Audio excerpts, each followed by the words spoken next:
নমস্কার, আমি রিতম চক্রবর্তী। আমাদের ছবি 'বাঁশিওয়ালা' গত ১০ই অক্টোবর মুক্তি পেয়েছে। দুটো আলাদা আলাদা সুর। কিন্তু দুটোর ক্ষেত্রেই মূল যে ব্রিফটা ছিল সেটা হচ্ছে বাচ্চারা। মানে জাস্ট দেখছে, মনিটর দেখছে একবার, হ্যাঁ, হ্যাঁ, হয়ে যাবে। জাস্ট এটা কম্পোজ করেছিলাম আমি চায়ের দোকানে চা খেতে, খেতে। তুমি বলেছিলে আমাকে। হ্যাঁ, হঠাৎ করে ও একটা দল আসছে। আমি চেয়েছিলাম মোটামুটি ৫-১০ টা। ওটা ১৫-২০ টা বাচ্চা বা আরো বেশি বাচ্চা নিয়ে চলে এসছে। এই যে নোটটা পড়ছে, হুম, হুম, হুম। এখান থেকেই ব্যাপারটা আলাদা হয়ে যাচ্ছে। তোরা গুলি খেলতে পারিস? হ্যাঁ, বলছে, হ্যাঁ পারি। তোরা ওই টায়ার নিয়ে খেলতে পারিস? বলছে, হ্যাঁ পারি। টায়ার আছে? বলছে, হ্যাঁ টায়ার বাড়িতে আছে। আমরা তো খেলি। প্রথমে বলল, দেখো এই সময় ওরা পড়তে যায়। মানে আমি বললাম, গোটা গ্রামের বাচ্চা পড়তে যায়? বলছে, হ্যাঁ যায়।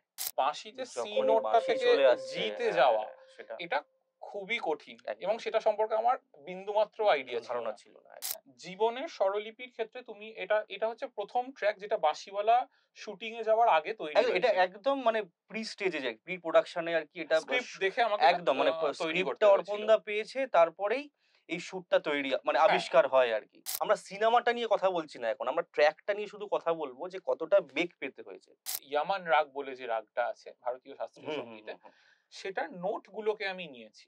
আমি দেখছি ওদেরকে সব তুললো, সব একজন কাঁচে এরকম করে আটকে আছে ওই এর মতো মানে হুম, হুম, হুম, হুম, হুম, হুম, হুম, হুম, হুম, হুম।